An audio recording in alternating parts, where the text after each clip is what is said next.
दान पुण्य कर दिया, लंगर लगा दिया, सबको खुश कर दिया, चलो इतना तो समझ आ गया कि मैं तो अच्छी आत्मा। लेकिन पर मैं हूँ क्यों यहाँ पर, ये पर्पस ही तो जानना है।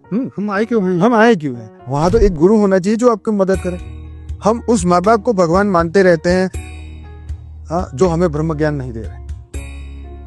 बच्चे पैदा करना आसान है, पूरी दुनिया बच्चे पैदा करे, जानवर भी बच्चे पैदा करे, लेकिन तुम्हें वो ज्ञान कौन दे रहा है? तुम्हारी आत्मा को कौन जगा रहा है? जो कौन है वो सच्चा पर्पस बताए, जो तुम्हारी आत्मा का आदि मध्य अंत सब जानता हो, जो तुम्हें आपके आखिरी लक्ष्य तक पहुंचाए, उसको आपने नहीं ढूंढा, उसको नहीं सुना, उसको नहीं समझा। तो हम वही कि बार बार भूल क्यों जाते हैं, पर्पस क्यों भूल जाते हैं, माया भूल जाती है। तो यही बात है कि 440 वोल्ट का झटका लगने का इंतजार मत करो, अभी इसी वक्त ये पल है आत्म जागृत। इसका ये परमात्मा ने आपके अंदर ये प्रेरणा जागृत करने के लिए वीडियो बनाया। आप इसको सुनोगे, तुरंत ही इस कार्य में लग जाओ, अपने आप को जानने के लिए, अपने पर्पस को जानने के लिए बुद्धि को लगाओ और उसी के ऊपर अपने नए कर्म करो। तो सच्चा स्वरूप की आइडेंटिटी याद करते करते करते देह भान से हम परे चले जाएंगे।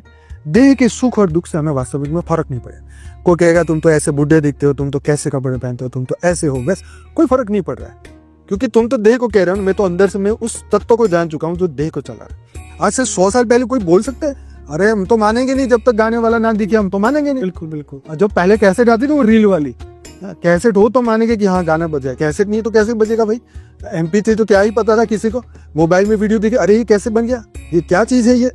मतलब ये लोगों को सोचना चाहिए कि किस युग से हम कौन से युग में आ गए हैं और कहाँ पर हम खड़े हैं, अब आगे क्या होने वाला है।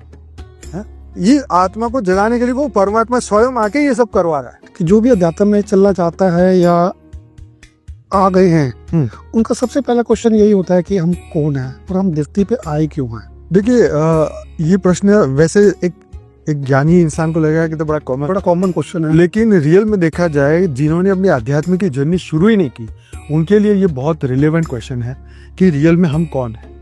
जैसे एक मनुष्य सोचता है कि हम भी सामने वाले की तरह दिख रहे हैं, मनुष्य की तरह ही दिख रहे हैं, तो मतलब इतना लॉजिकली पता चलता है कि हम है तो मनुष्य, लेकिन जो हमारी चेतन तत्व जो अंदर बैठा है, जिसे हम आत्मा बोलते हैं, उसके बारे में उसकी अवेयरनेस कम होती है।